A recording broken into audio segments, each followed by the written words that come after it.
Muy buenas tardes, estimados compañeros.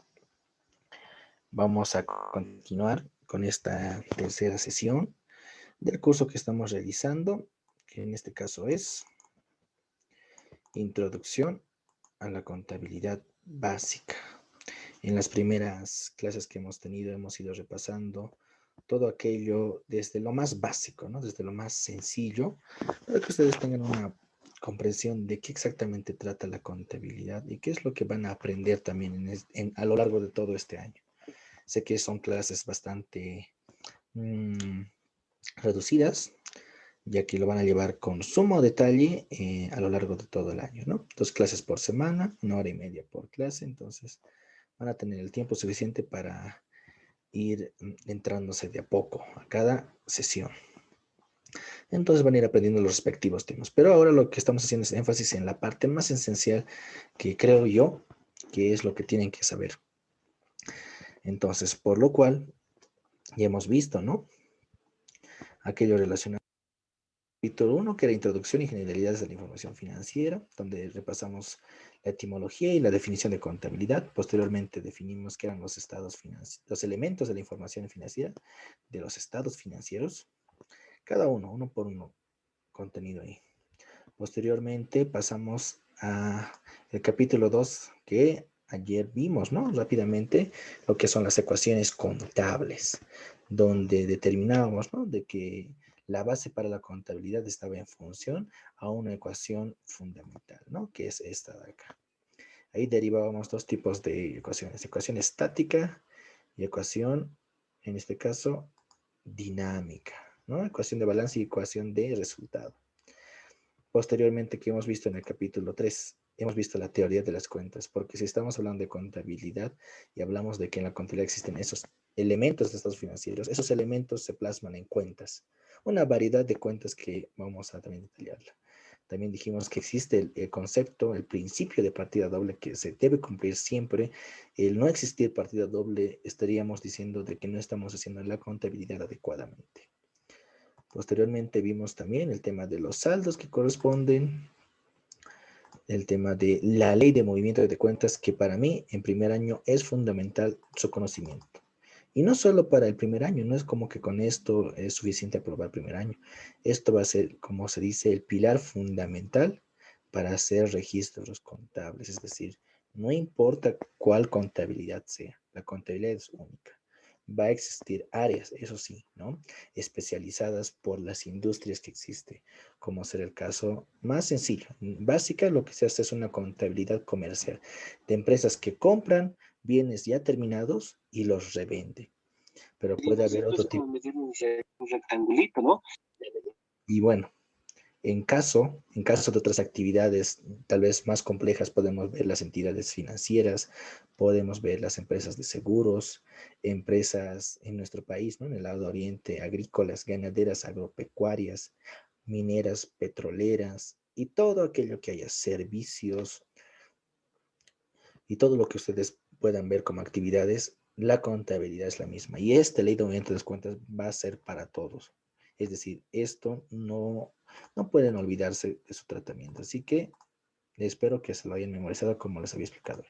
Y hay una regla para la presentación de saldos que de la misma manera, esta regla se cumple siempre.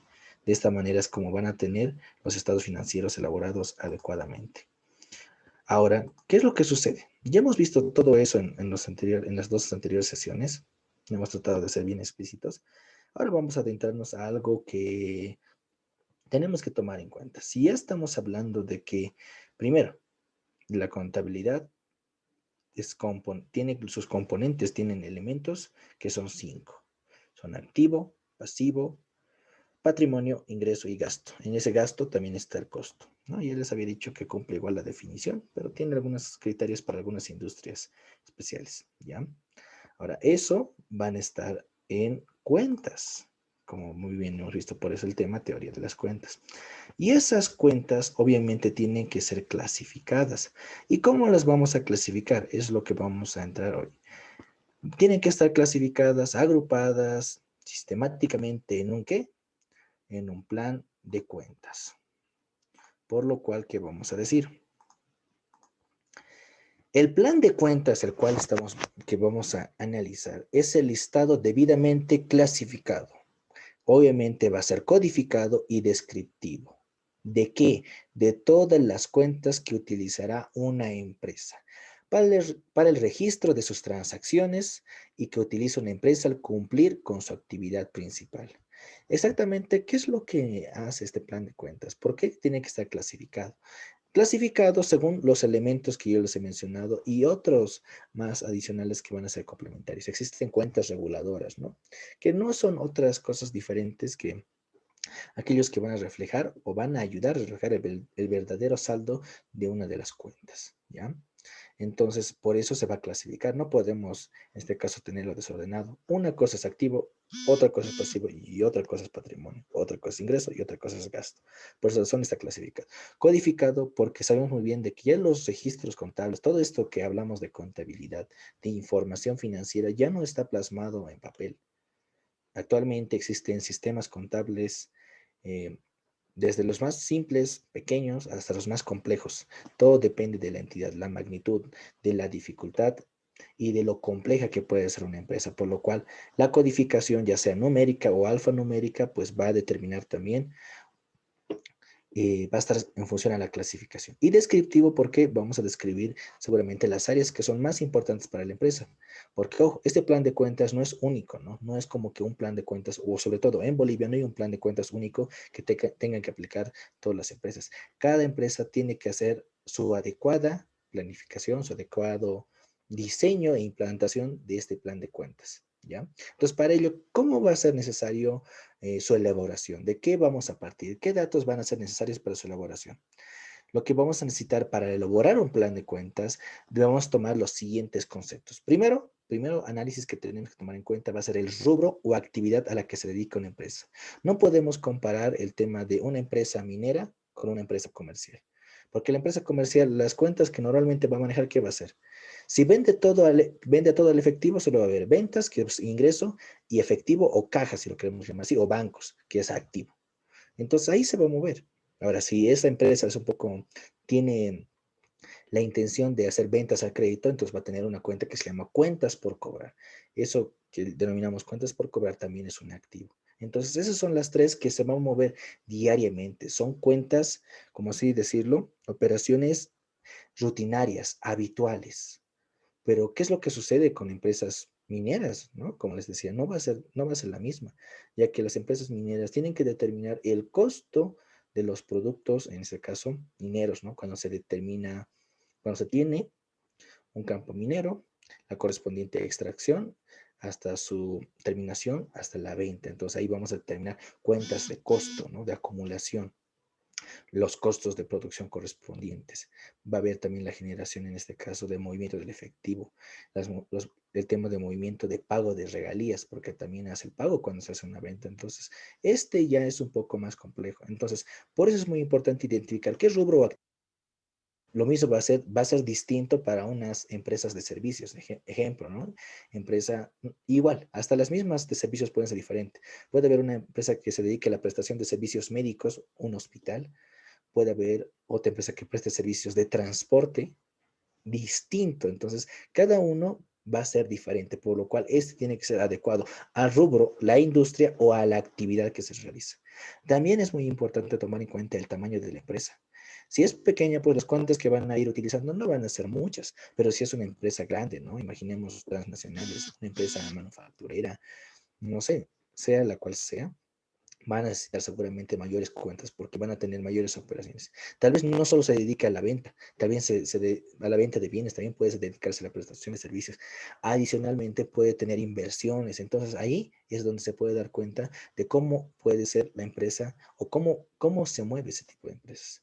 ¿Y qué más tenemos que tomar en cuenta? Las normas técnicas contables, ¿no? Las normas de contabilidad como tal, porque seguramente vamos a basarnos, en este caso la contabilidad, en normas, en principios técnicos, es lo que habíamos dicho.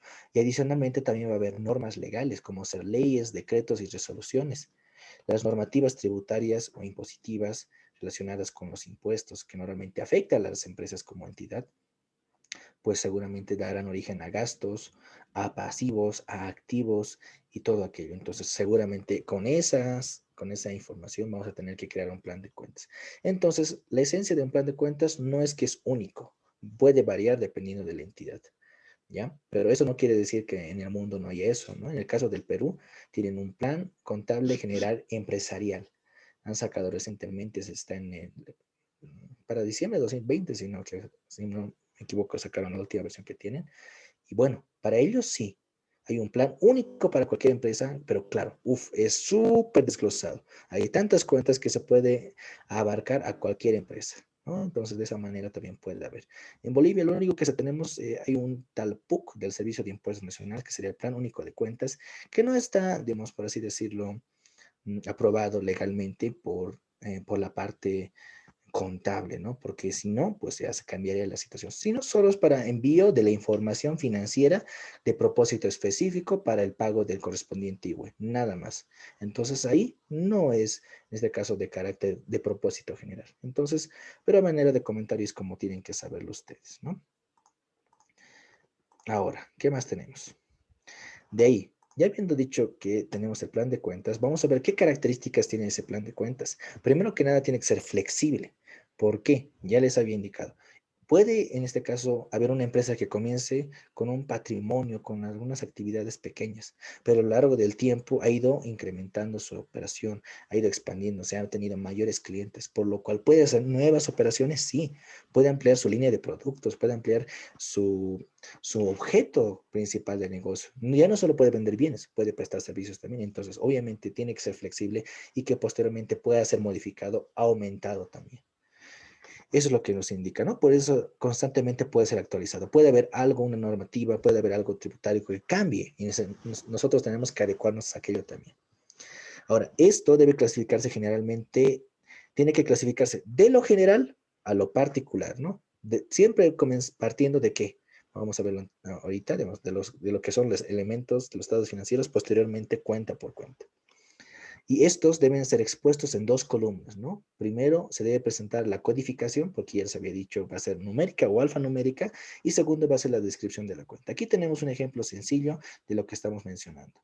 La codificación podemos ver por el lado izquierdo que el primero que nosotros conocemos como elemento, que son activos, que para mí son los más importantes que vamos a tener, vamos a denominar como la jerarquía, como la clasificación de grupo. Activos es un grupo, en este caso, que tiene sus respectivos, primero, subgrupos y sus respectivas cuentas y sus respectivas subcuentas. En este caso, en el grupo de activos, con la codificación 100, es denominada grupo. La codificación 110 va a ser disponibilidades, que para el caso es un subgrupo que es parte del activo. La siguiente jerarquía, en este caso sería el 100-10-01, que sería la cuenta. Aquí ya se llama cuenta caja, ¿no? En este caso sigue siendo caja, es parte de disponibilidades y caja también es parte de activos también, está dentro de eso. Otra codificación que sería 100-10-01-001 es caja moneda nacional. Esto ya sería cuenta subcuenta. Ahora, esto no es, digamos, la única forma de mostrarlo, ¿no? Es decir, puede haber el grupo 1000, puede haber el grupo 1, puede haber el grupo A. Es decir, todo depende cómo sea diseñado e implementado para cada empresa. Pero tienen que tomar en cuenta esto. Esta jerarquía es la que normalmente vamos a manejar y es lo que ustedes también van a aprender. Ahora, aquí pueden ver, en este caso, un modelo de plan de cuentas. Tal vez en este caso está un poco, aquí está clasificado de otra manera, ¿no? Aquí dice activos o derechos 1.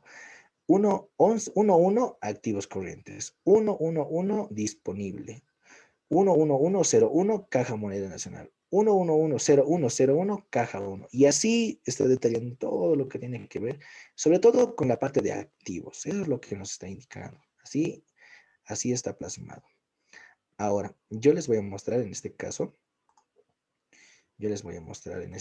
un plan de cuentas que tengo y que lo había plasmado en Excel en algún momento para un trabajo que tenía. Y bueno, aquí podemos usar lo que estábamos diciendo, ¿no? Aquí vamos a partir del grupo 100 activos. Activos es el grupo, el subgrupo sería disponibilidades y las cuentas que tiene este subgrupo son caja, banco, podemos poner aquí Banco La Paz, Banco Unión, Banco FIE, el que quieran. Por eso todo depende de cada empresa, ¿no? Aquí hay otros tipos de cuentas. También tenemos otro subgrupo que serían cuentas por cobrar. Ahí están letras por cobrar, documentos por cobrar, hipotecas por cobrar, anticipos a proveedores, comisionistas. Ahí están. Tenemos también en este caso que honorarios por cobrar, actividades por cobrar, seguros por cobrar. Todo depende de la entidad, ¿no? Aquí también tenemos bienes de cambio o inventarios. Ahí están los inventarios, inventario de suministro de almacenes, inventario en tránsito. Y ahí están. Inventario de productos terminados, inventario de productos en proceso, pagos anticipados, ahí también tenemos, y así podemos ir detallando, ¿no? Ahí están inversiones, bienes de uso, cargos diferidos, intangibles. Posteriormente pasamos al segundo grupo que sería pasivos, como primeros subgrupos sería obligaciones tributarias, y ahí está.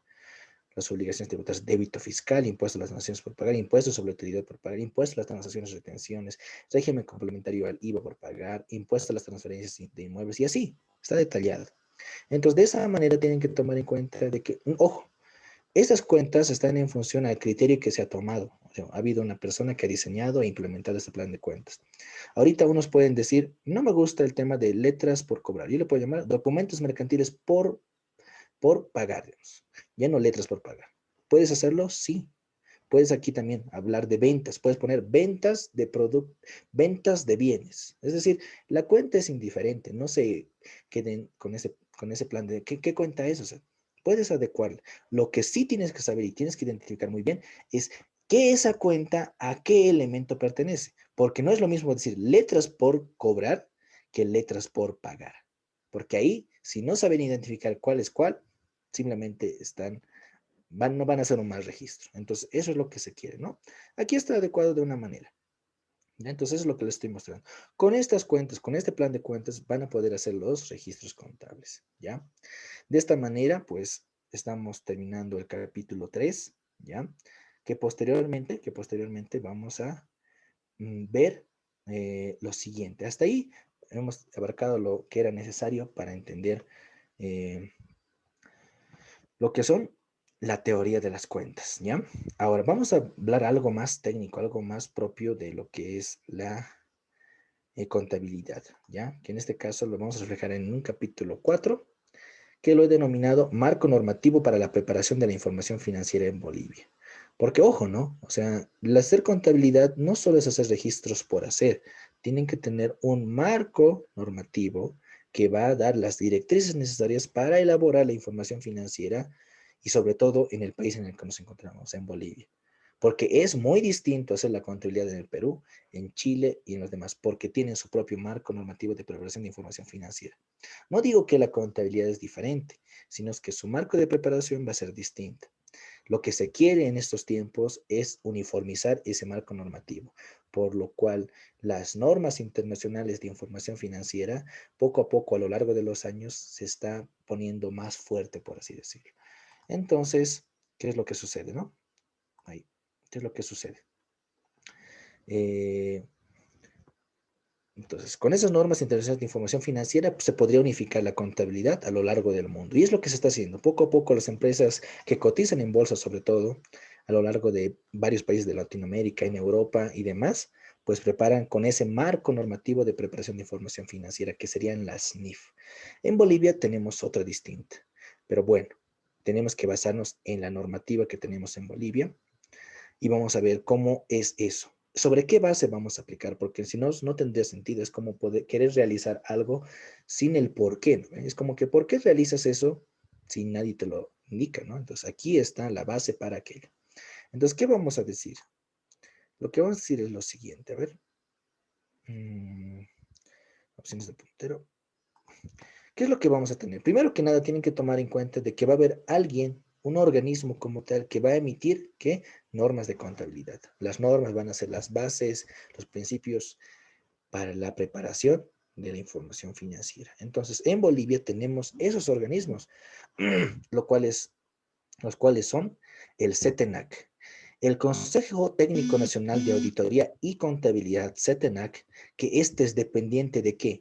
Del Colegio de Auditores de Bolivia. Esa es una entidad reconocida a nivel nacional por los contadores públicos autorizados.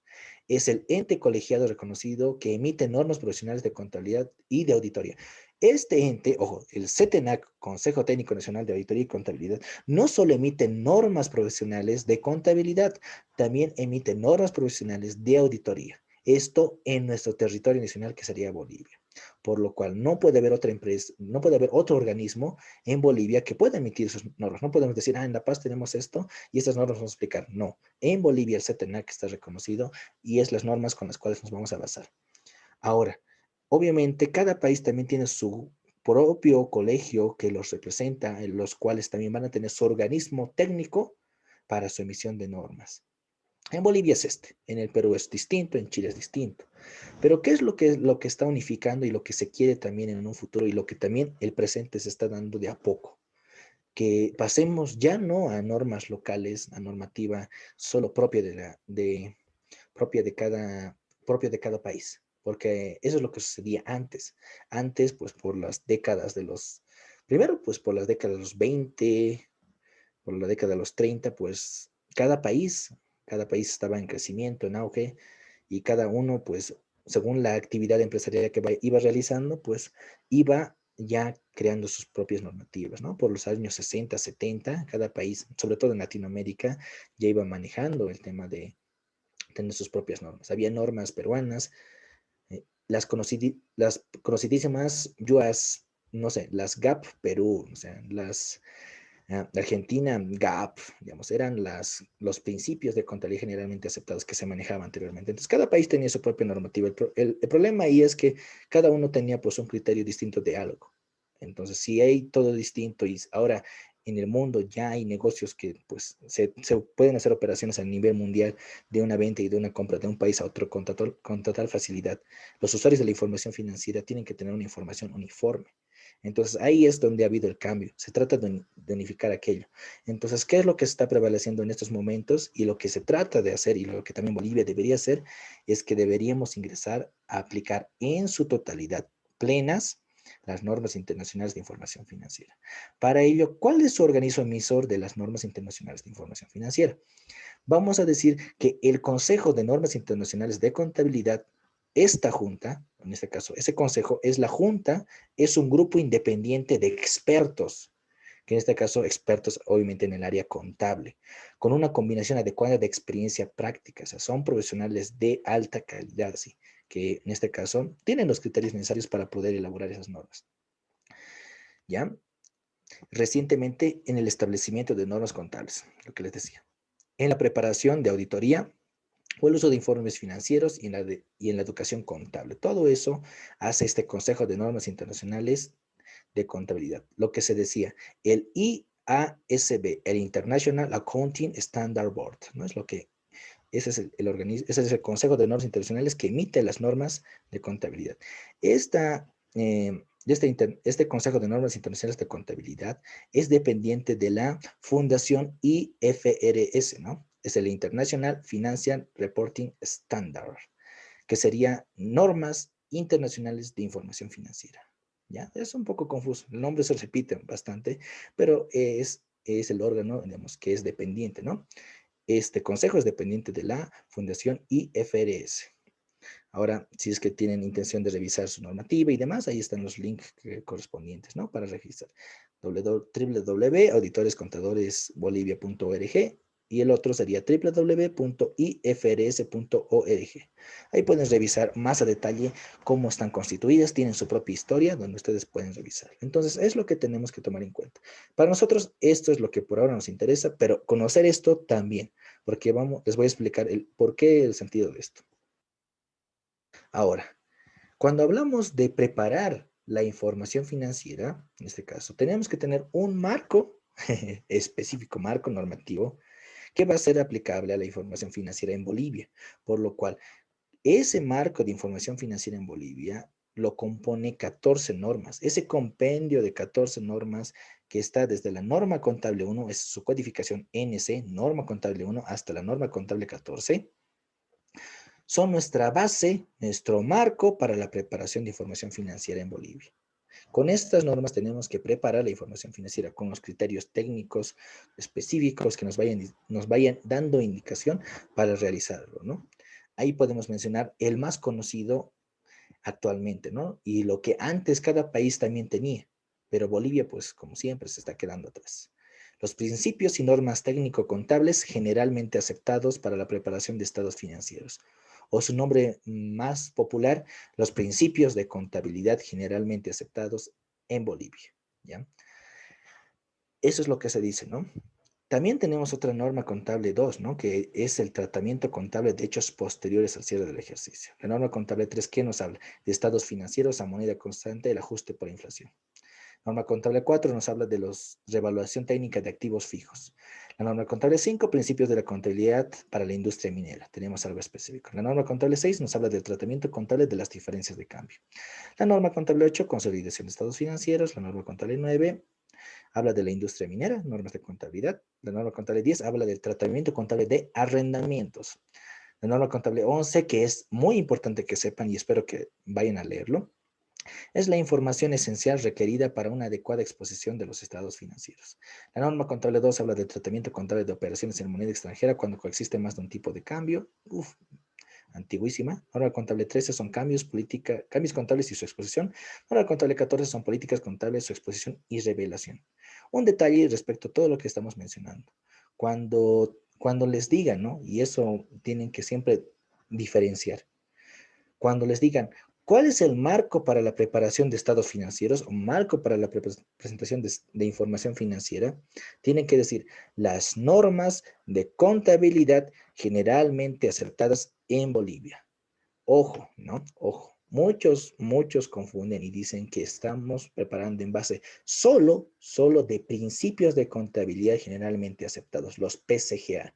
No, no solo utilizamos esa norma. Las normas de contabilidad generalmente aceptadas, las NCGA, son el compendio de estas 14 normas. Y dentro de esos compendios de 14 normas está la norma contable 1, que habla, sí, específicamente de los principios de contabilidad generalmente aceptados. Así que, ojo, diferencia. No es lo mismo decir principios de contabilidad que normas de contabilidad. ¿Cuál es nuestra base normativa para la preparación de información financiera? Son las normas de contabilidad generalmente aceptadas en Bolivia. ¿Por qué lo repito tanto? Porque eso es importante. Es como no saber dónde vives o dónde estás parado. Es como decir, ¿por qué estás haciendo registros contables? ¿Cuál es tu base? Es como, no sé, o sea, no tiene mucho sentido, ¿verdad? Entonces tienen que saber muy bien a lo que se está entiendo, ¿no? Entonces, vamos a ver. Lo ideal sería pues que en un curso revisemos cada uno, y se puede hacer, pero el tema del tiempo es el detalle.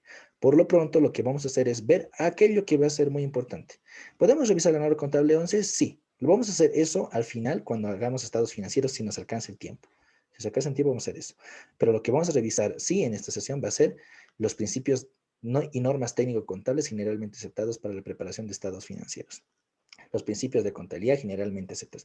Eso sí vamos a revisarlo, ¿no? Porque eso va a ser base necesaria para que se introduzcan. De alguna manera, la norma contable 11 ya la hemos visto porque ahí nos habla de los elementos de los estados financieros. Algo más pequeño, el concepto más sencillo. Nosotros lo hemos desglosado un poco más con una información adicional relacionada con las NIF, porque así también ustedes saben más. Tampoco es distinta, ¿no? Tampoco puede ser diferente. Por lo cual, ustedes tienen en este caso la misión de aprender, bueno, sé que en el primer año no van a aprender todo esto, pero seguramente las esenciales. La norma contable 1, norma contable 3, norma contable 4, la norma contable 10, digamos, tal vez, la norma contable 11. Con que sepan esas está bien. Posteriormente van a aprender también otras según las contabilidades que les enseñen, pero la idea es que dominen o siquiera sepan de qué trata cada norma. Y en base a eso, pues no van a tener problemas. Ahora, ¿cuál es el detalle acá, no? ¿No? Aquí vamos a ver una situación. Ya vamos entrándonos a específico, la primera norma contable 1. Vamos a entrarnos a aquello, ¿ya? ¿Qué es lo que sucede? El título de esa norma es, a ver, el título de esa norma es Principios y normas técnico-contables generalmente aceptados, dos, para la preparación de estados financieros. Y aquí se los he desglosado tal vez de una manera más sencilla, más digerible, para que entiendan qué contenido tiene esta norma. Primero que nada, vamos a partir de que existe un postulado básico. Posteriormente va a haber principios generales. La combinación de ambos, del postulado básico y los principios generales, nos dan 14 principios. Ojo, ¿no? Esos son los 14 principios que tenemos en la contabilidad. Ahora, también la norma contable 1 en su capítulo 2 nos habla de normas particulares, ¿no? Entonces ahí vamos a tener.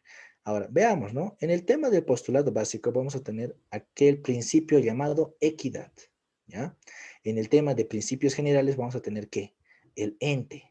¿Qué son bienes económicos? Principio de moneda de cuenta, principio de empresa en marcha, principio de evaluación al costo, principio de ejercicio, principio de devengado, el de objetividad, el de realización, el de prudencia, el de uniformidad, materialidad y exposición.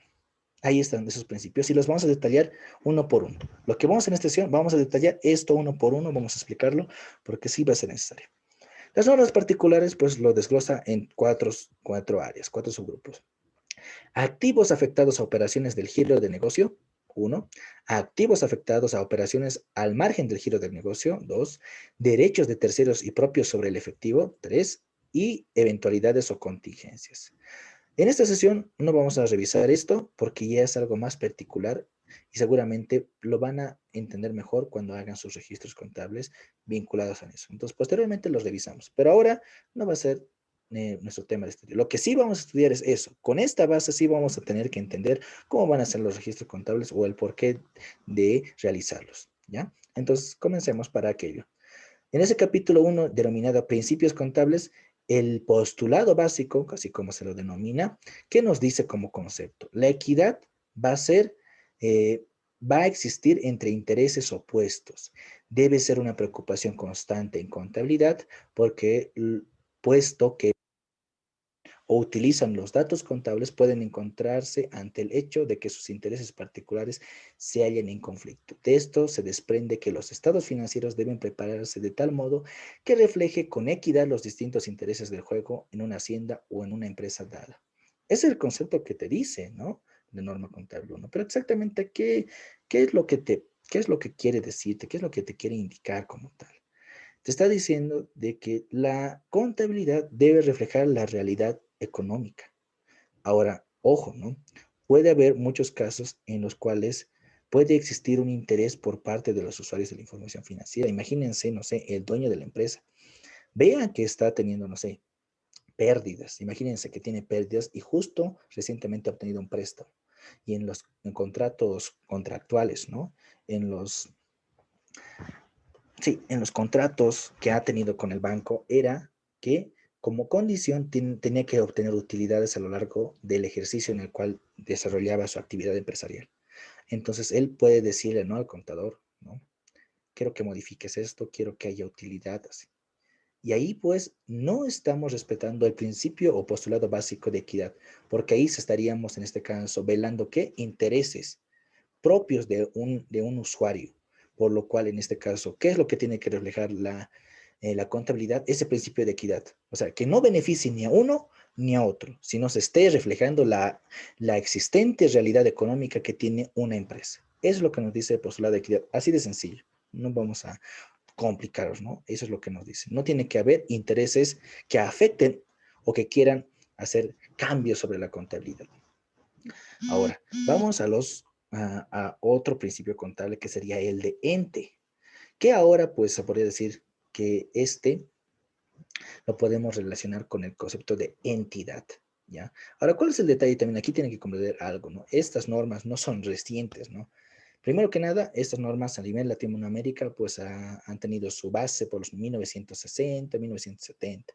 En Bolivia se ha convertido así en normas aceptadas, han sido reconocidas a nivel profesional por los años 1985. Entonces, desde esa fecha, 1985 hasta la fecha, habrían pasado más o menos 46 años. Y obviamente la contabilidad. Bueno, en esencia, lo que ha ido evolucionando esta fecha son los negocios. Y si los negocios evolucionan, crecen, en este caso, tienden a tener ese comportamiento, las normas de contabilidad de la misma manera tienen que estar adecuadas conforme a ese crecimiento. Si hay nuevos cambios, si hay nuevas operaciones, si hay nuevas transacciones que existan, pues la contabilidad tiene que reflejar ese hecho, ¿no? Entonces, muy importante. Por eso es que muchos de esos términos van a parecer muy antiguos, ¿ya? Y en esencia sí lo son, ¿ya? Mucho ojo. Por eso antes se utilizaba el término de ente, pero actualmente lo que podemos decir en normas de contabilidad, vamos a ver lo que es el concepto de entidad. ¿Y qué exactamente es ese ente?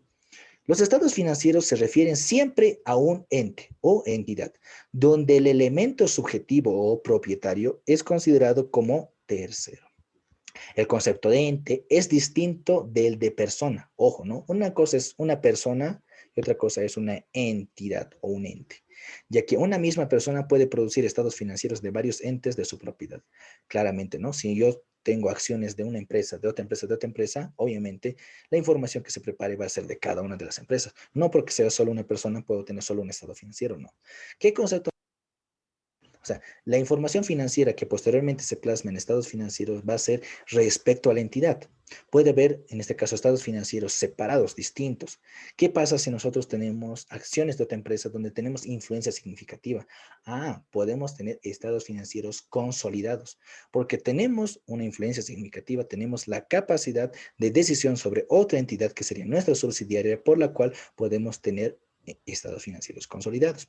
Pero ¿qué pasaría si también nosotros como empresa tenemos, en este caso, acciones sobre una empresa y acciones sobre otra empresa? Y queremos reflejar solo un estado. Ahí serían estados financieros combinados. Eso también es posible. ¿Por qué? Ya sería solo una entidad como un grupo empresarial. Es lo que existiría. Claro, eso ya es un concepto más avanzado, pero eso es lo que hace referencia a la entidad como tal, ¿no? Perfecto. Eso, si quieren verlo, está en el marco de información financiera. Marco conceptual para la información financiera que les he pasado como material. Si no me equivoco, en su capítulo 4, no, capítulo 3. Su capítulo 3 está eso, la entidad y los estados financieros, es lo que nos indica. Eso sería el concepto de ente.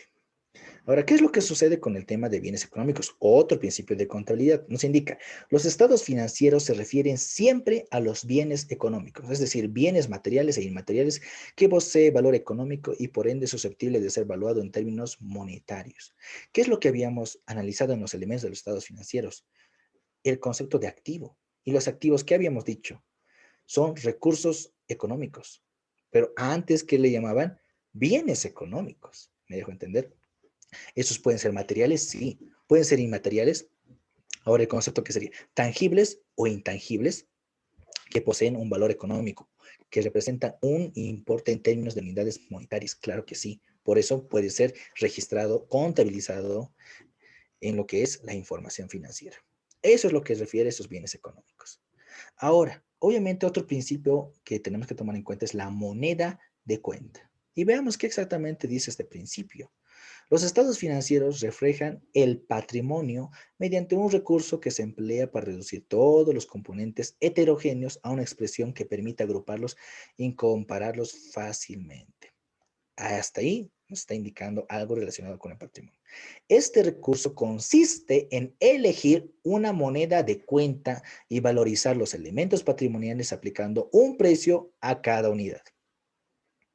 Generalmente se utiliza como moneda de cuenta el dinero que tiene curso legal en el país, dentro del cual funciona el ente, y en este caso el precio está dado por unidades de curso legal. Es la moneda del entorno económico principal en la que opera una entidad. Entonces, primero que nada, tienen que tomar en cuenta que para seleccionar una moneda de cuenta, porque estamos hablando de manera general, ¿no? Tenemos que tomar en cuenta dónde está ubicada la entidad, el ente como tal. En este caso hablamos de Bolivia. Por allá de los años, pues, 1980, 85, antes de que existan los periodos inflacionarios, ¿qué es lo que sucedía? Teníamos otra denominación a la moneda boliviana. Ahora, ¿qué es la moneda que tenemos? Es el boliviano, pero anteriormente era el peso boliviano, ¿no? Entonces, ¿cuál es el detalle ahí, no? O sea, ahí ha cambiado. Y en esos momentos, la moneda de curso legal, la que estaba vigente, era el peso boliviano. Mientras que actualmente la moneda de cuenta para la preparación de estados financieros tiene que ser el boliviano. Y ojo, ¿no? Se tiene que elegir solo una moneda y normalmente va a ser la que está en funcionamiento en el país.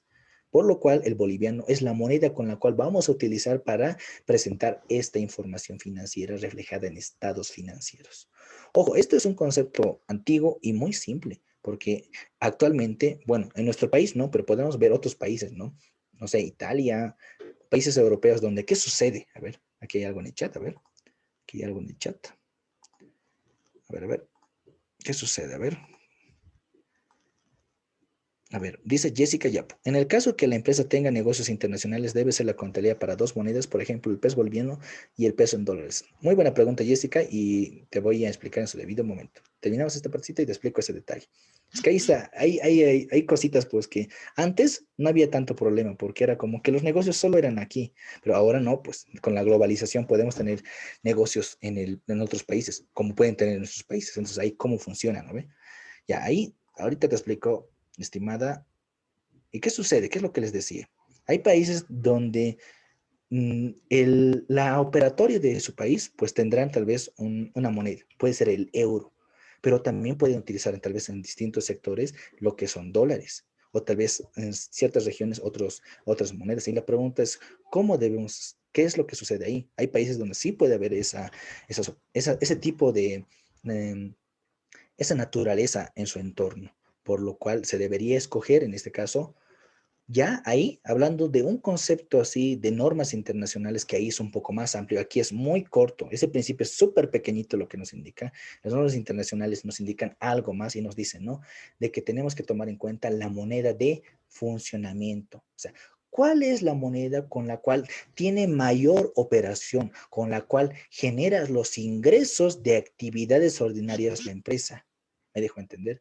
Si normalmente hace operaciones, digamos, en su país es el euro, pero hace mayores operaciones en dólares porque sus clientes manejan dólares, entonces su moneda de funcionamiento sería el dólar. La presentación de sus financieros sería en dólar, porque eso es lo que les interesa a los usuarios de la información financiera. Pero eso no pasa en nuestro país. Así, aquí en Bolivia, simplemente la moneda de curso legal sería el boliviano y ya. Pero ahora, ¿qué sucede con la consulta que hace su compañera Jessica? Es un poco complicado. Primero que hay que tomar en cuenta lo siguiente. Eh, si aquí tenemos, ¿no? A ver, dice, en el caso de que la empresa tenga negocios internacionales, debe ser la contabilidad para dos monedas, por ejemplo, el peso boliviano y dólares. ¿Qué es lo que sucede? Primero que nada, ahí, Jessica, tienes que entender que va a haber una empresa en Bolivia y otra empresa, digamos, en Brasil. Imaginemos, hay un empresario que tiene dos empresas. En allá produce zapatos, aquí hace chamarras, ya tiene sus fábricas. Obviamente, normalmente siempre la información financiera, los estados financieros van a ir en función al país como tal. Su marco de información financiera va a ser en Brasil, si no me equivoco, ya están manejando el tema de normas internacionales de información financiera. En su marco de referencia va a ser eso. En Bolivia vamos a aplicar nuestras normas de contabilidad generalmente aceptadas con un carácter supletorio que les voy a explicar posteriormente. Entonces, ¿qué sucede ahí? Ahí, primero que nada, va a haber información financiera, estados financieros separados, uno de la empresa de zapatos, que va a ser uno, y otros estados financieros que van a ser dos, de la empresa que produce o fabrica chamarras. Va a haber dos. Ahora la pregunta es, quiero tomar decisiones. ¿Vamos a qué? A hacer combinación de estados financieros. Y la pregunta es, ¿cómo hacemos ahí? ¿No ve? Entonces, ¿qué es lo que sucede? Ahí es interesante. La NIC 21 que habla, ¿no? De lo que es esto, ¿no? Cuando existe una moneda distinta a la cual se está elaborando estados financieros. Ahí nos habla, ¿no? De que tendríamos que hacer una conversión de estados financieros de una moneda extranjera a la moneda a la cual queremos presentar, la moneda de presentación. Entonces ahí, pues primero tendría que combinarse los estados financieros, ni a menos que una sea subsidiaria de otra, que en ese caso se tendría que consolidar. Todo depende de cómo sea la situación. Si simplemente son distintas, pero es el mismo dueño, se puede combinar. Pero si una empresa tiene inversiones sobre otra empresa, ahí se puede consolidar. Son muy distintos, ¿ya? Entonces, de todas maneras, en ese caso sí tendríamos que aplicar la NIC 21. En Bolivia, pues si hubiera el caso, aplicaríamos eso. ¿Por qué? Por un carácter supletorio que posteriormente les voy a explicar.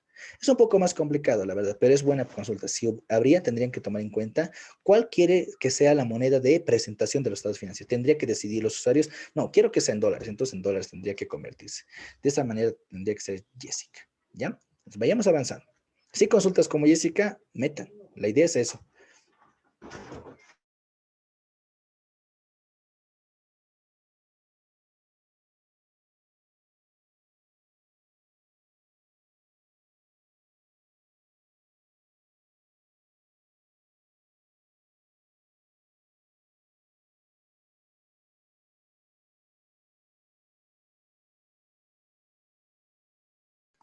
Ahora sí, volviendo, ya hemos visto hasta ahora 4 principios contables, ¿ya? De los cuales vamos a ver el quinto. El quinto principio contable que nos da nuestra norma contable uno es la de empresa en marcha, ¿ya? Y aquí vamos a indicar algo de tal, algo que nos dice, ¿no? Dice, salvo indicaciones expresas en contrario, se entiende que los estados financieros pertenecen a una empresa en marcha, considerándose que el concepto que informa lo menciona en expresiones. Se refiere a todo organismo económico cuya existencia temporal tiene plena vigencia y proyección futura.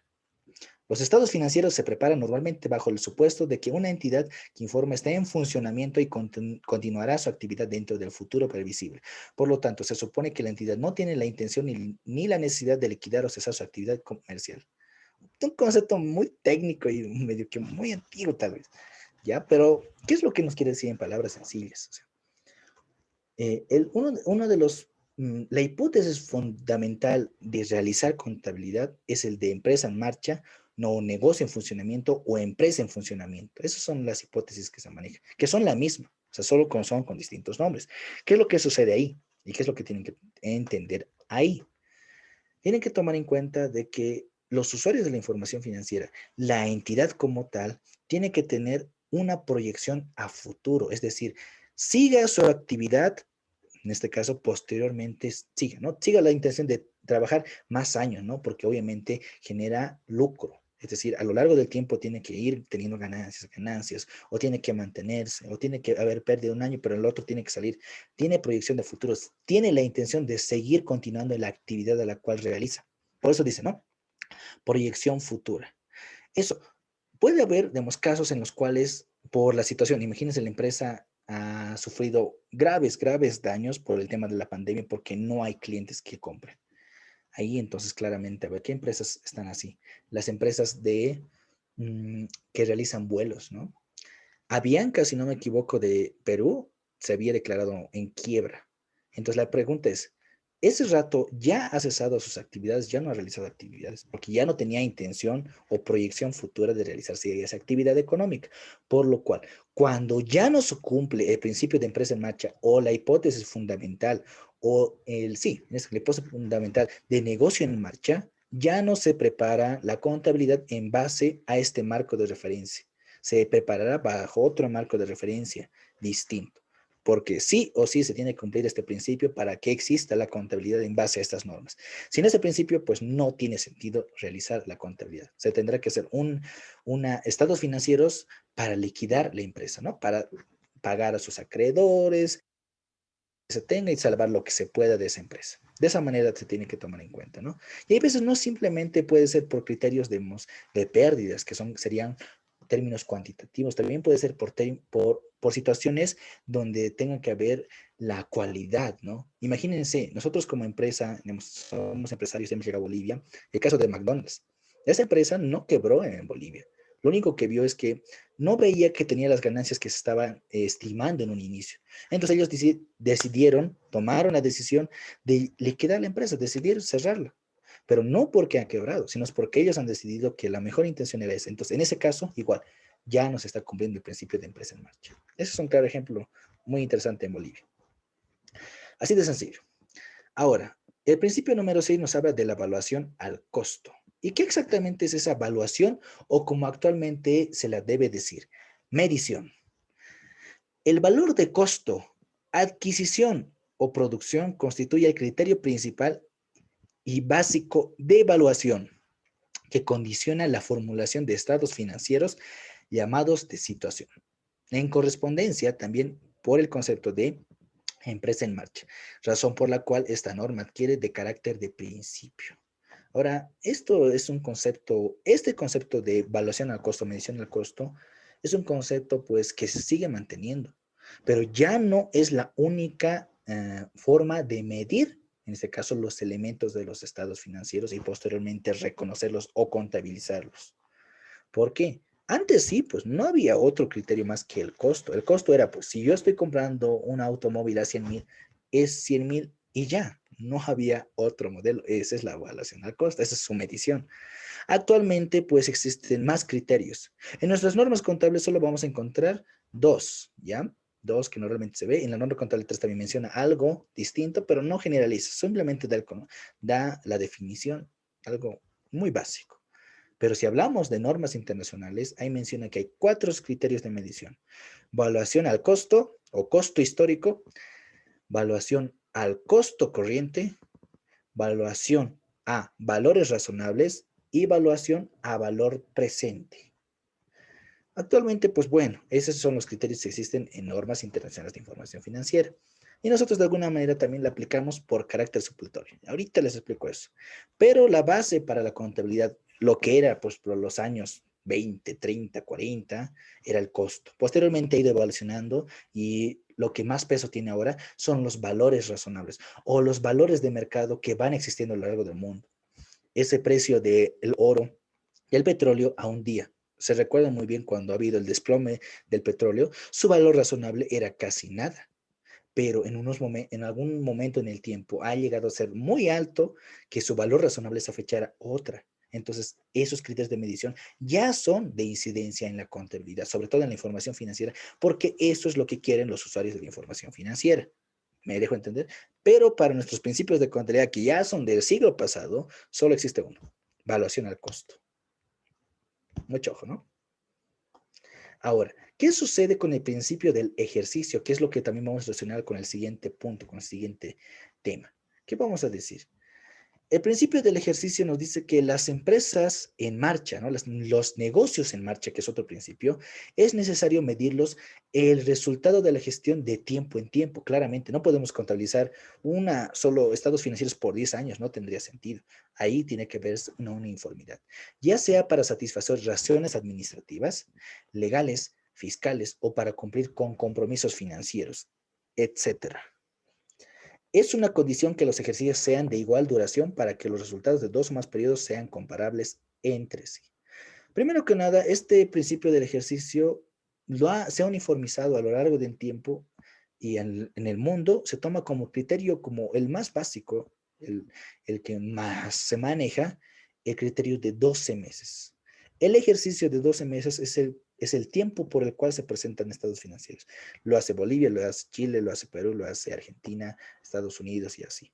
Pero eso no quiere decir que sea el único periodo de tiempo que exista. Puede haber periodos intermedios, semestrales, trimestrales, dependiendo de las necesidades de los usuarios, tomando en cuenta también de que estos, ¿qué tienen que ser? Comparables, ¿no? No podemos comparar un periodo trimestral con un periodo anual. Vamos a comparar seguramente la gestión 2018 con la gestión 2019. Y de esa manera van a tomar decisiones los usuarios de la información financiera. Mucho ojo ahí. Así de sencillo es.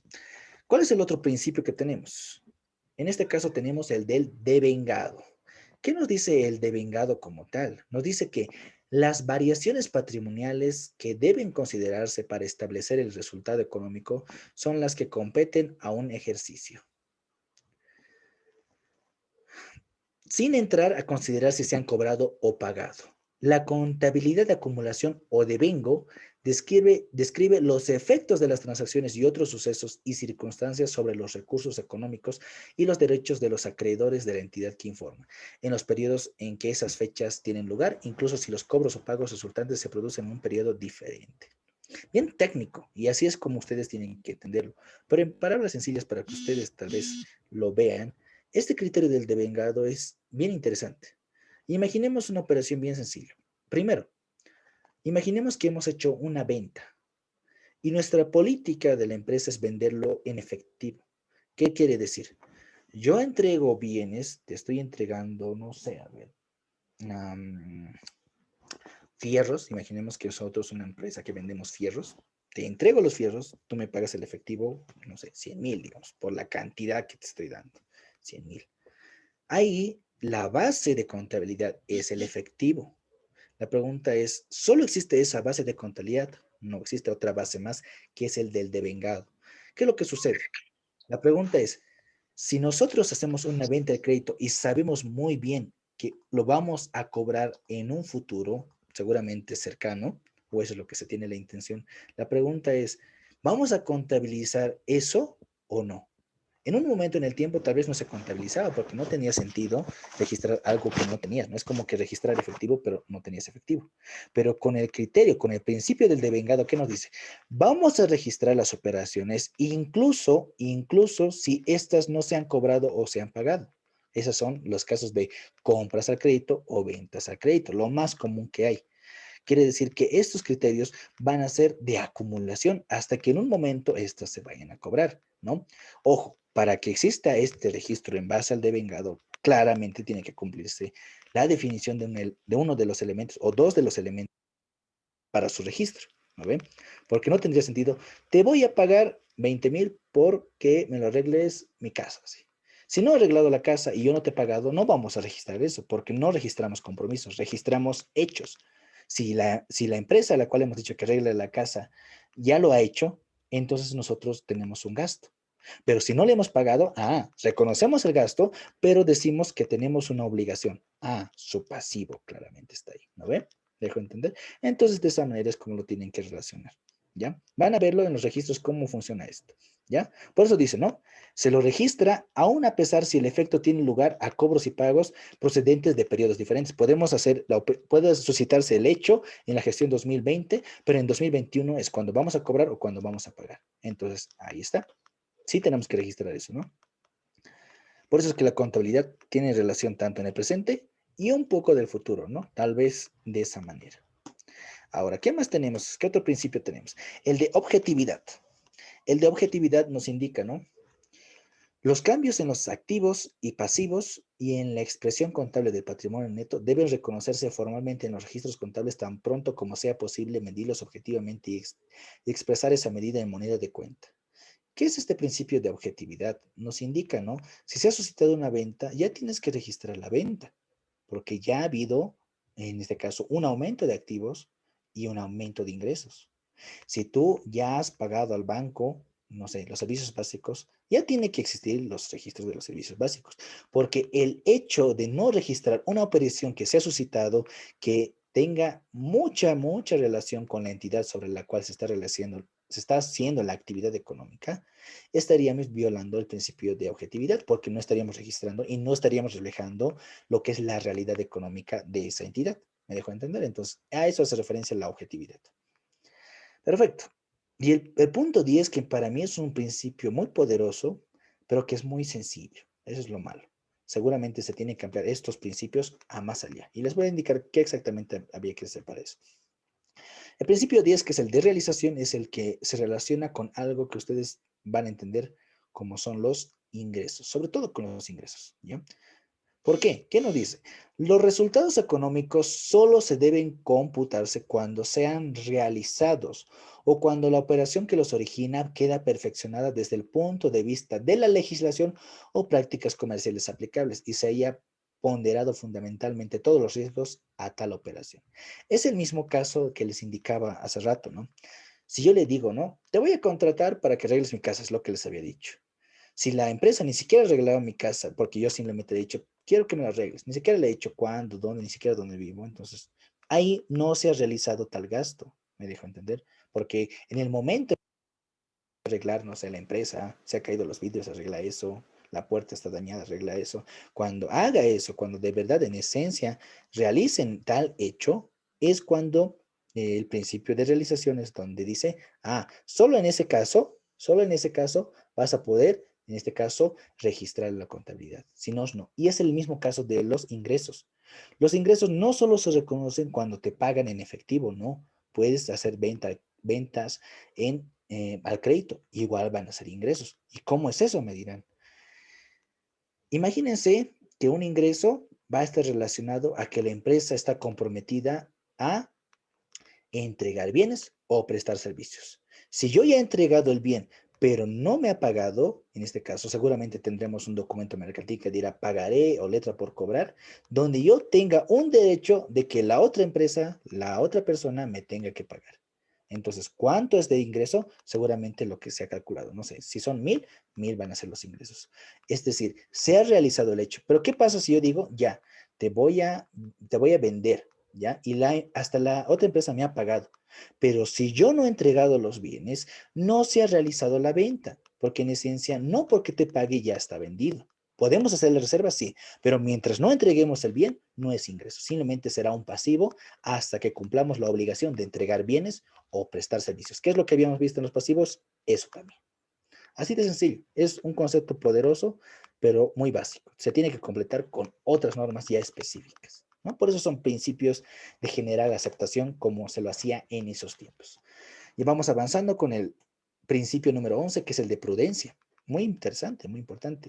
Y dice que significa que cuando se debe elegir entre dos valores para un elemento del activo, normalmente se debe optar por el más bajo o bien que una operación se contabilice de tal modo que la alicota del propietario sea menor. Este principio general se puede expresar también diciendo contabilizar todas las pérdidas cuando se conocen y las ganancias solamente cuando se hayan realizado. Por eso dice, mira, las ganancias, o yo les puedo decir ingresos solamente cuando se realiza, y las pérdidas o los gastos cuando se lo conoce. Cuando tú ya conoces el gasto y sabes que tienes que pagar, ya es gasto. Pero los ingresos solo se van a reconocer cuando se hayan realizado. Ahí está clarito. ¿Y qué más nos dice el principio de prudencia adicionalmente, aparte de esto? De que si vamos a elegir entre dos valores, ¿qué va a ser? Escogemos el más bajo. ¿Ya? Es lo que nos indicaba el principio de prudencia. Porque si escogemos el más alto, podríamos estar sobrevaluando los activos, los pasivos, los ingresos o los gastos. Claramente está ahí. Y de esa manera. Otro principio que se maneja es el 12, el de uniformidad, que nos indica los principios generales cuando fuere aplicables y las normas particulares utilizadas para la preparación de estados financieros de determinados entes deben ser aplicados uniformemente de un ejercicio a otro. Deben señalarse por medio de una nota aclaratoria el efecto de los estados financieros de cualquier cambio de importancia en la aplicación de principios generales y de normas particulares. ¿Qué exactamente quiere decir? La contabilidad va a estar en base a políticas contables que van a ser diseñadas específicamente para cada empresa. Y la idea es que va a ser uniforme a lo largo del tiempo. No es como que este año digo, ya quiero hacer, no sé, el tema de registrar mis bienes y ponderarlos al costo promedio ponderado. Al siguiente año no, quiero que sea webs. Al siguiente año quiero que sea PEPs. No, al siguiente año quiero que sea CPP. Entonces, ahí ya no existe uniformidad porque se está distorsionando la información y está violando a otro principio que sería eh, el del ejercicio porque ya no son comparables. Entonces, es lo que nos dice, ¿no?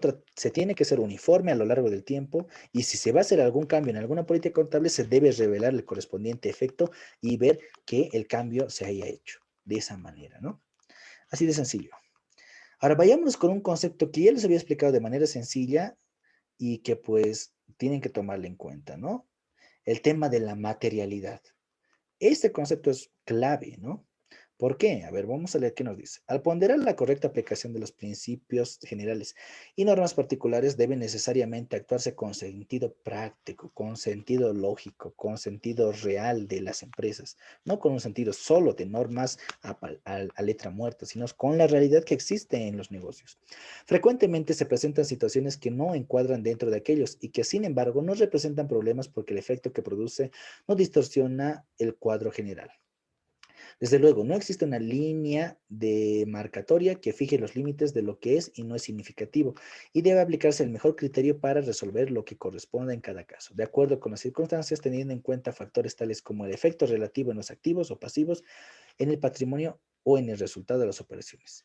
La información es material y tiene importancia relativa si su omisión o expresión inadecuada puede influir sobre las decisiones de los principales usuarios de la información financiera que las adoptan. Este conceptito, este de acá es el más sencillo y resume todo lo que quiere decir la materialidad. Y es lo que les había explicado anteriormente. ¿Cómo es el efecto de la materialidad? Cuando hablamos de materialidad o la importancia relativa, nos indica cuando algo es material, si existe una omisión o se expresa inadecuadamente en los estados financieros, esta va a influir en las decisiones de los principales usuarios. ¿De qué manera? Imagínense, si nosotros erróneamente registramos ingresos por 100,000 cuando solo era 10,000, obviamente 90,000 estaríamos haciendo su expresión inadecuada, estaríamos haciendo un mal registro, por lo cual eso sí va a afectar a las decisiones de los usuarios, porque van a decir, hemos ganado tal cantidad en este año, pero en los otros años no, habíamos tenido pérdidas. Pero cuando revisan la contabilidad dicen, han cometido un error y en esencia este año igual tenemos pérdidas.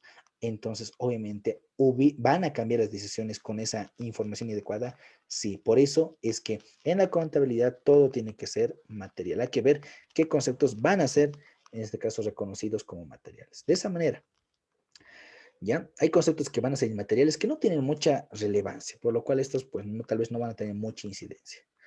Y el último principio, pero menos importante, el de exposición, que actualmente yo lo puedo llamar el de revelación.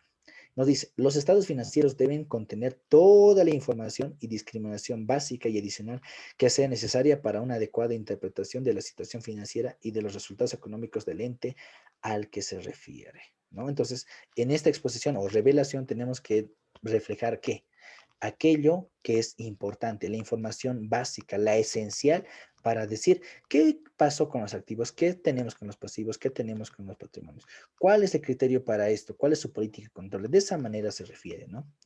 Ahora, es el detalle, ¿no? Ahora, estos principios de contabilidad generalmente aceptados, como los hemos visto, no es que ya han perdido vigencia, sino es que, como les había dicho, han ido evolucionando. Ahora, ya no son conocidos por normas internacionales de información financiera como principios de contabilidad, sino se las conoce de otra manera. Aquellos relacionados es un concepto. El ente ya es conocido como entidad. El tema del ejercicio, pues, sigue manteniéndose con el criterio de características cualitativas fundamentales. Ahí está el concepto de materialidad y el de representación fiel. Y también tenemos las características de mejora, que son la comparabilidad, la verificabilidad, la oportunidad y la comprensibilidad. Esos cuatro conceptos, que son características de mejora, están basados en lo que antes conocíamos como principios de contabilidad. Entonces, estos no es que ya no están vigentes. Tal vez el concepto, tal vez tiene mucho criterio antiguo, pero han ido evolucionando y se sigue manteniendo, pero ya se han ampliado esos conceptos, no se ha quedado solo en eso. Por eso, la intención de este aprendizaje es que ustedes aborden al siguiente nivel, ¿no? Entonces, con eso es que van a tomar en cuenta que vamos a elaborar la contabilidad. ¿Hasta ahí alguna consulta, algún detalle, estimados compañeros? ¿Algo para avanzar? No vamos a ver el tema de lo que son las normas particulares porque el tiempo no nos va a dar. Vamos a verlo tal vez posteriormente a medida que vamos revisando los ejercicios, ¿ya? Pero por ahora con que comprendan los principios y se lo memoricen porque así también van a tener en este caso una base, pues va a ser en este caso el inicio para su aprendizaje. ¿Alguna consulta hasta ahí? A ver, mientras tomamos agua, ¿qué dice? A ver, ¿algún detalle?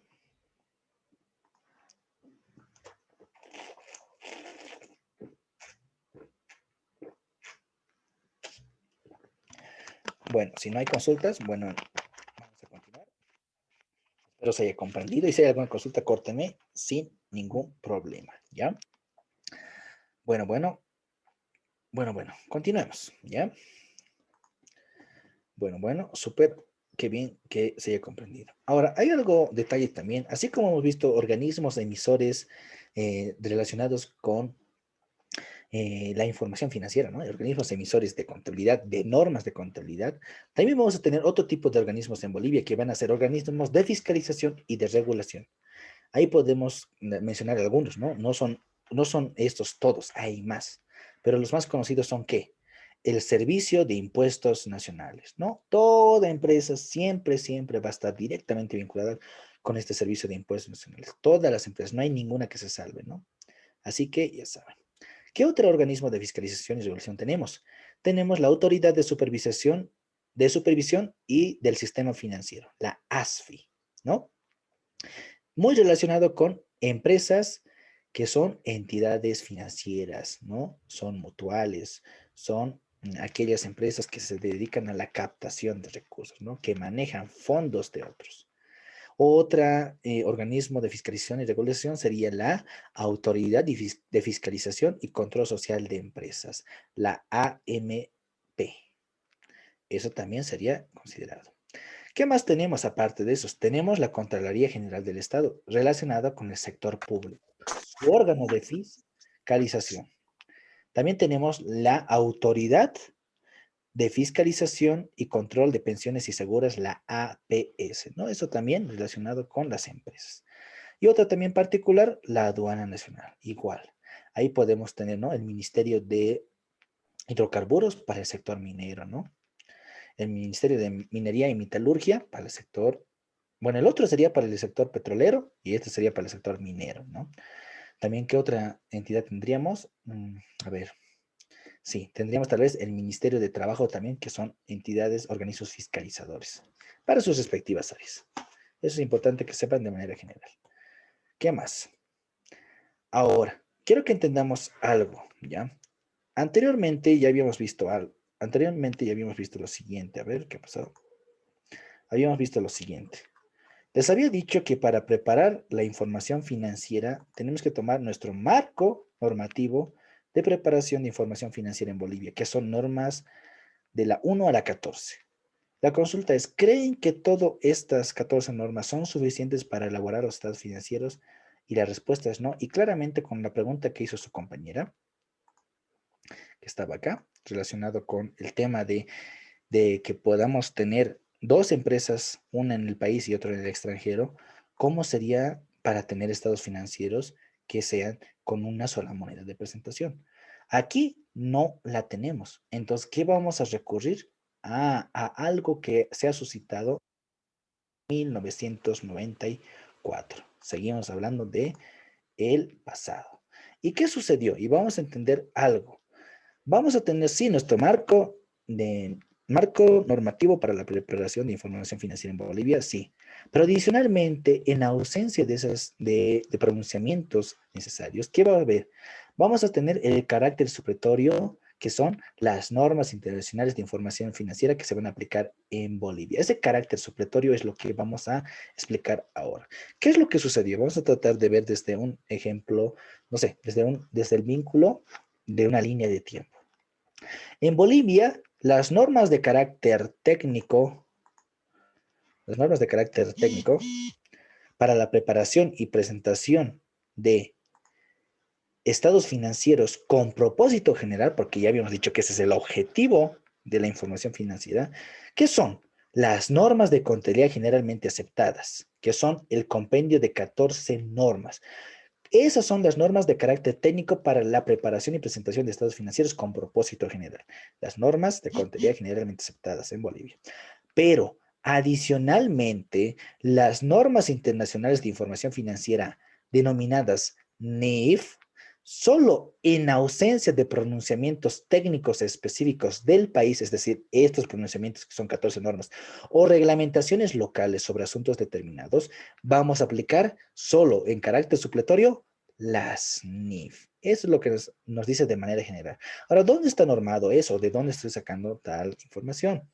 Todo inicia con la resolución número 02/94, es decir, de la gestión de 1994, febrero específicamente, con el título que indicaba que esta resolución es emitida por qué emisor, habíamos dicho, por el CETENAC. ¿Cuál era el título de esa resolución? Aplicación de las normas internacionales de la profesión de auditoría y de contabilidad en Bolivia. ¿Qué nos indica así de manera general? Tiene su contenido, pero ¿qué es la esencia de esto? Nos dice, adopta parcialmente, en primera instancia, las normas internacionales de contabilidad en su artículo 3. En ese entonces, hablando de historia también contable y todo aquello, antes del 2003-2004, antes de eso, solo se tenía a nivel internacional las denominadas normas internacionales de contabilidad, que igual, ahí ya no era un consejo, ¿no? Ahí era, en este caso, un comité, ¿ya? Que también elaboraba esas normas. Posteriormente ha ido expandiendo, bueno, en este caso, ha ido evolucionando, ha ido creciendo y ya pues ha cambiado. Y ya no solo hablamos de normas internacionales de contabilidad, sino de NIF. Pero ¿qué es lo que dice en ese momento? En esos tiempos sí existía eso, solo normas internacionales de contabilidad. ¿Y qué nos dice su artículo 3? Ese pronunciamiento del CETENAC dice, adoptar los pronunciamientos técnicos emitidos por la Federación Internacional de Contabilidad, que es la IFAC, únicamente en ausencia de pronunciamientos técnicos específicos del país o reglamentaciones locales sobre un asunto determinado. ¿Qué es lo que sucedía? Imaginemos, a ver, hablemos de un caso en particular.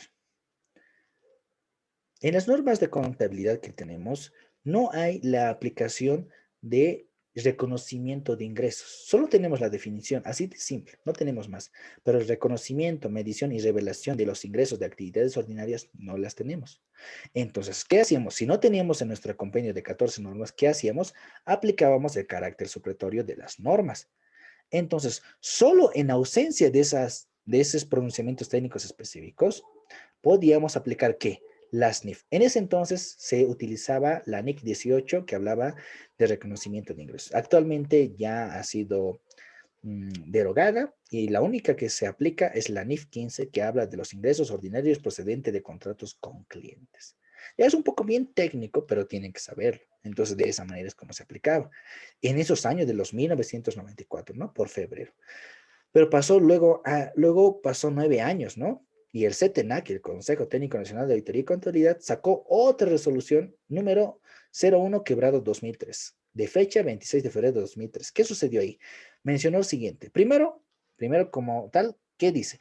Confirma la adopción, es decir, tomaban como base completa, no la cambiaba nada. En su estructura original se la adoptaba. De esa manera se tiene que tomar en cuenta la adopción. No es adaptación, adopción de las normas internacionales de la profesión de auditoría y contabilidad, emitidas por la Federación Internacional de Contabilidad, IFAC, en la República de Bolivia, en esos países todavía no es república, para su aplicación para los contadores públicos autorizados, ¿no? Todas las normas que emitían la IFAC relacionadas con contabilidad es la que la adoptábamos solo en ausencia de pronunciamientos técnicos particulares.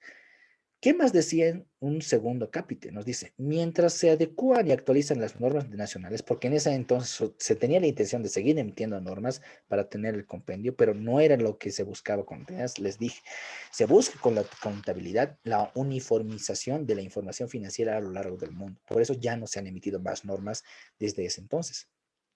¿Qué nos dice? Adoptar las normas internacionales de contabilidad. Hasta esa fecha sigue había normas internacionales de contabilidad emitidas porque antes eran emitidas por la Federación Internacional de Contabilidad, que era la IFAC. En ausencia de normas nacionales actualizadas hasta el 31 de diciembre de 2002, seguía manteniendo el criterio de la resolución anterior 02/94 del CETENAC. ¿Y qué pasó luego otros 9 años después? Por último, se emitió la resolución 01/2012, obviamente del CETENAC, el 7 de noviembre de 2012, mencionando lo siguiente. Emitieron otra resolución relacionada con este carácter. Primero, nos dice que se va a mantener la vigencia de normalidad generalmente aceptadas en Bolivia. ¿Por qué dice mantener? Porque un año, bueno, en este caso, a inicios de la gestión 2002, 2011, 2010, ¿qué es lo que se tenía?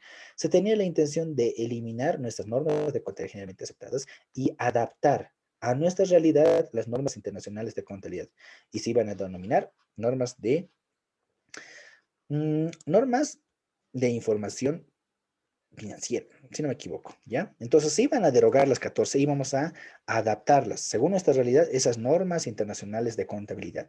Es lo que se tenía, pero en ese proceso de convergencia de esas normas, como ya no se ha realizado por los distintos casos que se hayan suscitado en esas fechas, ¿qué nos indica esta resolución? Por eso dice, mantener la vigencia, porque se tenía la intención de derogarlas. Se sigue manteniendo a partir de esta resolución. ¿Ya? ¿Qué cosa? Las normas de contabilidad generalmente aceptadas para Bolivia. ¿Emitidas por quién? Por el CETENAC, dependiente del CAUP. Van a ser homologadas por las entidades competentes, la AMP. Por lo tanto, los estados financieros de los entes que realizan actividades económicas en el Estado Plurinacional de Bolivia, porque para esas fechas ya se había cambiado el nombre, deben ser preparados de acuerdo con el título que ustedes van a decir.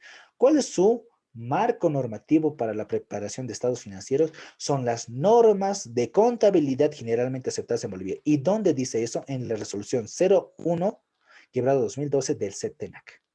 ¿Ya? Y segundo, ¿qué nos indica? Siguiendo los lineamientos establecidos en la resolución 02/94 y 01/2003 emitidas por el CETENAC, las que ya habíamos visto anteriormente, ¿qué nos dice? Ratifica la adopción en Bolivia de las normas internacionales de información financiera, porque a la fecha ya se había cambiado el nombre y ya habían emitido normas internacionales de información financiera. Su sigla en inglés, IFRS, que son emitidas por el Consejo de Normas Internacionales de Contabilidad, el IASB, ¿no ve? Lo que les había dicho, el International Accounting Standard Board, dependiente de qué? La Fundación IFRS, ¿no?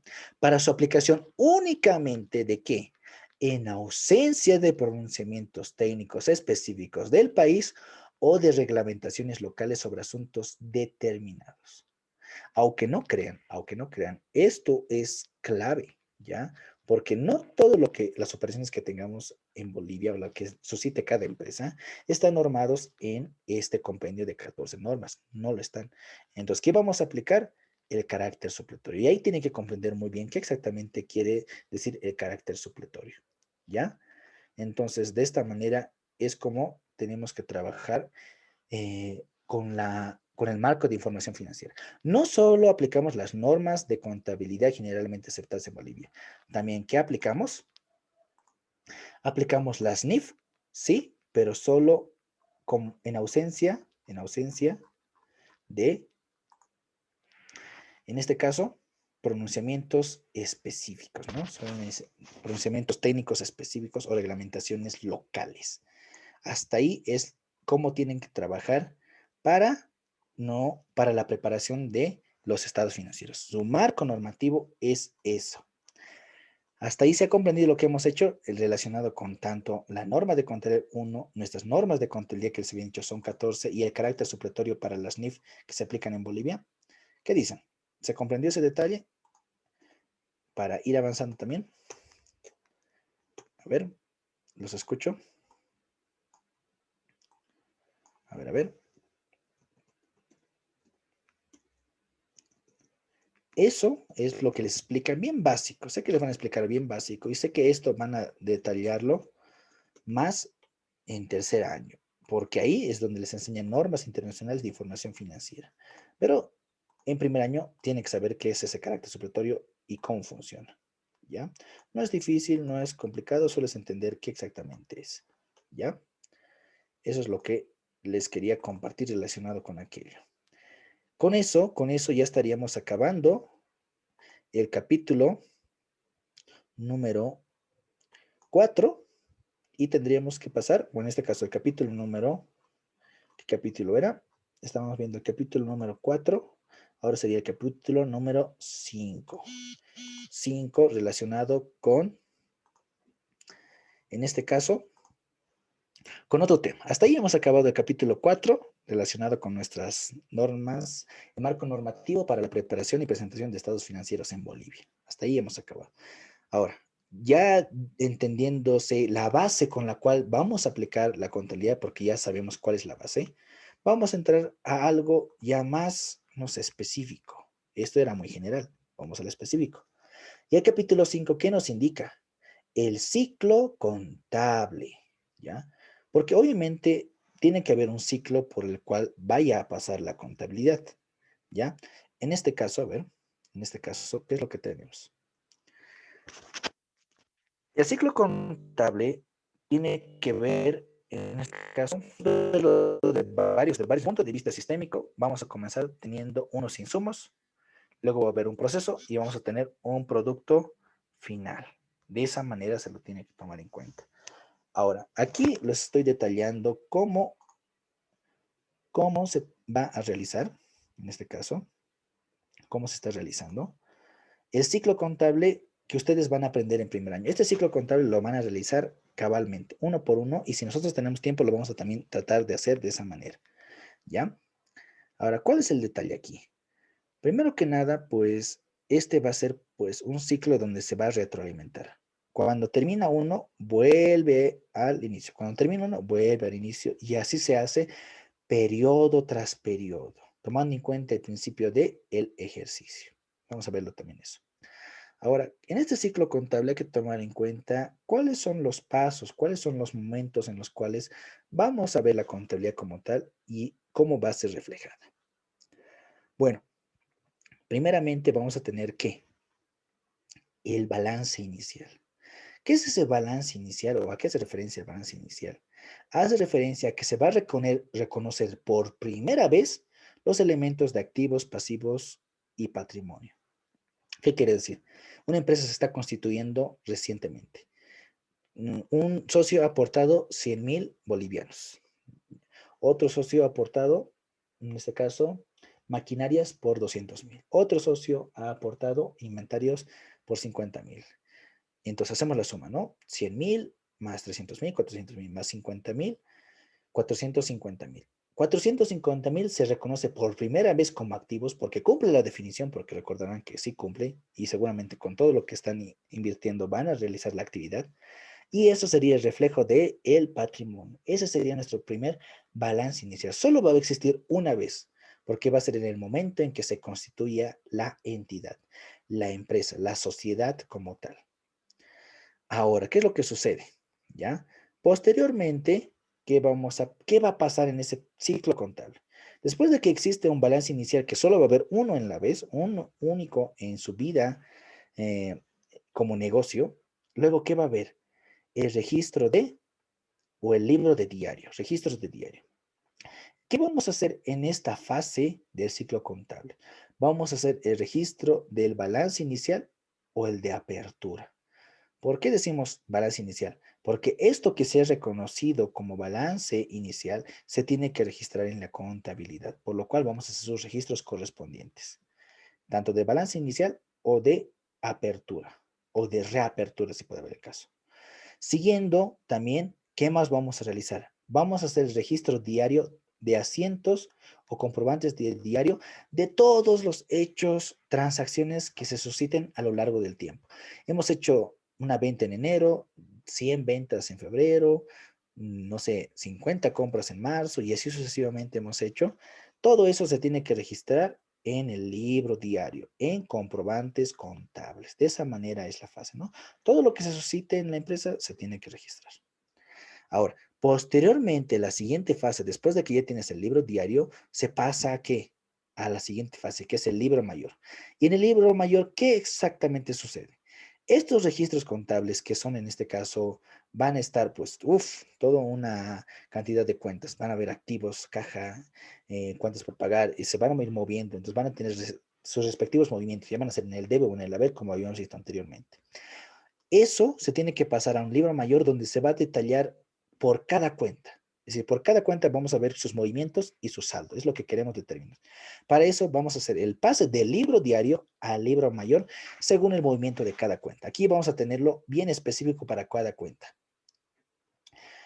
Esa es la tercera fase. ¿Cuál es la cuarta fase que van a ver también ustedes? Va a ser la de balance de comprobación y de sumas de saldos. ¿Para qué sirve ese balance de comprobación y de suma de saldos? Ahí vamos a reflejar el estado contable elaborado del libro mayor para verificar la igualdad entre el debe y el haber. Obviamente, como se registra en el libro mayor, si hacemos manualmente, sobre todo si hay registros manuales, muy probablemente podemos ser susceptibles a errores. Con este balance de comprobación de sumas y saldos, ¿qué es lo que vamos a hacer? Vamos a determinar las sumas que nos dan el debe y el haber y vamos a determinar sus saldos, si van a ser deudores o acreedores, y nos tiene que igualar. ¿Y por qué nos va a igualar? Porque la base para la contabilidad es la partida doble. Entonces, si la partida doble existe, tiene que haber igualdad. Por lo cual, es para eso que se verifica a tal fecha que todas las cuentas igualan, tanto con el debe, con el haber, como los deudores, con los acreedores. De esa manera. Ya, entonces, ¿qué es lo que sucede posteriormente? ¿Qué es lo que hay? Lo que hay es a realizar, en este caso, a la quinta fase, asientos de ajuste y trabajo y hoja de trabajo. En aquí, desde esto hasta esto, vamos a decir que ha sucedido todo el periodo sobre el cual se informa. Cuando se hace cientos de ajuste y otros de trabajo es con el momento en el cual termina el periodo sobre el cual se está realizando la contabilidad y es el momento de realizar ajustes y también la hoja de trabajo. ¿Y qué vamos a hacer ese rato? Se va a realizar ajustes para determinar el saldo de las cuentas reales. porque va a haber cuentas como la de, no sé, propiedades, planta y equipo, bienes de uso que son sujetos a depreciación. Por el uso que se ha dado, se va a tener que depreciar y vamos a reflejar su verdadero saldo a la fecha de preparación de los estados financieros. Por eso dice, antes de la emisión de los estados financieros, se tiene que hacer esos ajustes relacionados con varios tipos, que también lo van a detallar cada uno. Cuando ya se tenga eso y se elabore la hoja de trabajo, ¿qué vamos a hacer? La emisión de estados financieros. Los estados financieros comprenden cuatro estados y unas notas a los estados financieros. El primero va a ser el estado de resultados. El segundo va a ser el estado de situación financiera o balance general. El tercero va a ser el estado de flujos de efectivo. El cuarto va a ser el estado de evolución de patrimonio. Y como quinto, las notas a los estados financieros donde se debe revelar la información necesaria y que requieran las normas técnicos contables para la preparación de la información financiera. Todo este conjunto de cuatro estados más notas a los estados financieros es lo que vamos a denominar para ustedes los estados financieros en su conjunto. Y así, ese es el ciclo que siempre se va a repetir. Cuando ya llegamos a emitir estados financieros, ¿qué vamos a hacer? Con el balance general, sobre todo con el balance general, ¿qué vamos a hacer? Vamos a hacer su registro de reapertura en el siguiente año. Vamos a tener sus propias operaciones de nuevo, vamos a de nuevo mandar al libro mayor, vamos a mayorizar, luego vamos a hacer un balance de comprobación y sumas y saldos, luego vamos a hacer otros ajustes a la fecha y hoja de trabajo y para la otra gestión vamos a tener otros estados financieros. Y así sucesivamente es como funciona este ciclo contable. Y así se va a realizar. Tal vez algunas cosas se pueden omitir por los programas informáticos. Podemos saltarnos de aquí a aquí, porque en los programas informáticos siempre te van a igualar, porque si no estarían fallando de manera brusca, por lo cual se puede hacer lo que no. Pero este es el proceso común y lo que les va a enseñar en contabilidad básica. Y tienen que entenderlo, ¿no? Que así funciona. Es un, no sé, se retroalimenta una y otra vez. De esa manera. Ahora, ¿qué es lo que tenemos que tomar en cuenta cuando hablamos del ciclo contable? Obviamente, el periodo del ciclo contable. Para ello, decimos que el ciclo contable es considerado en un sistema contable y consiste en la interacción constante entre todos los elementos que habíamos dicho que son el libro diario, mayores, balances de comprobación, ajustes. Es decir, que periódicamente o que constantemente este ciclo contable va procesando toda la información. Este ciclo contable, toda la información que le asignemos relacionada con las actividades de la empresa, la va a ir registrando, procesando como información. A través del registro de las transacciones u operaciones, por lo que es importante definir dos periodos de emisión de información financiera. ¿Qué exactamente son esos dos tipos de periodo? Uno más especializado, que es el periodo fiscal, ¿no? Relacionado con la parte impositiva, y el periodo contable. Entonces, ¿qué exactamente queremos decir con el periodo fiscal? Para ello, pues vamos a remitirnos a un artículo de un decreto supremo. En este caso, el artículo 39 del decreto supremo 24051, que es el reglamento del impuesto sobre las utilidades de las empresas. ¿Y qué nos indica ese artículo? Nos habla del periodo fiscal para, en este caso, el pago del IVA. ¿Y qué nos dice? Los pasos para la presentación de las declaraciones juradas y el pago del impuesto IWE, cuando corresponda, vencerá a los 120 días posteriores al cierre de la gestión fiscal. Para ellos, el periodo fiscal, denominado también gestión fiscal, van a tener plazos para su emisión, tanto de estados financieros como el de la declaración jurada, que sería el formulario 500, van a ser 120 días. Y aquí vamos a tener cuatro cierres fiscales según la actividad. La primera actividad va a cerrar sus operaciones cuando el 31 de marzo. Al 31 de marzo que van a cerrar sus operaciones y van a presentar estados financieros, ¿qué empresas son las que tienen que realizar aquello? Van a ser las empresas industriales y petroleras. Ahí están, pues, YPFB emite sus estados financieros al 31 de marzo. Las industriales, ¿no? Que pueden haber en La Paz, Oruro, Cochabamba, Santa Cruz, o sea, el departamento que sea, van a emitir sus estados financieros el 31 de diciembre. Y la pregunta es, ¿cómo exactamente maneja el periodo fiscal? se basan en el principio del ejercicio de 12 meses.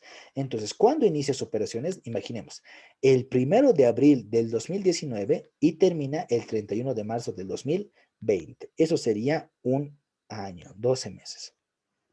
De la misma manera para la segunda categoría, que sería al 30 de junio.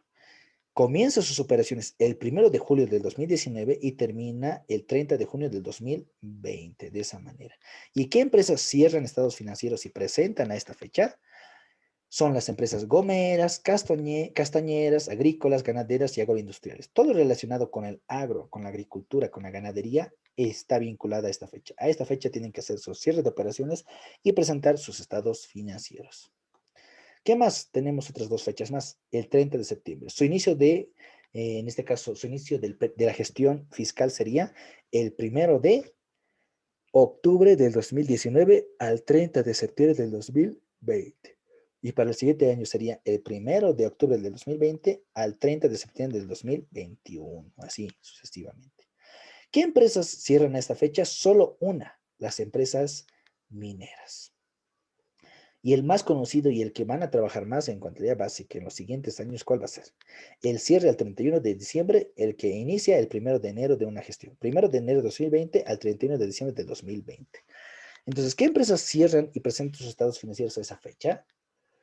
Son las empresas bancarias, de seguros, comerciales, las de servicio y otras no contempladas en las fechas anteriores, así como los sujetos no obligados a presentar registros contables y las personas naturales que ejercen profesiones liberales y oficios en forma independiente. La última partecita de estos sujetos no obligados son más la parte que lo van a ver en segundo año en contabilidad de tributos. Van a ver eso también. Pero para las empresas, estas son las que van a ver.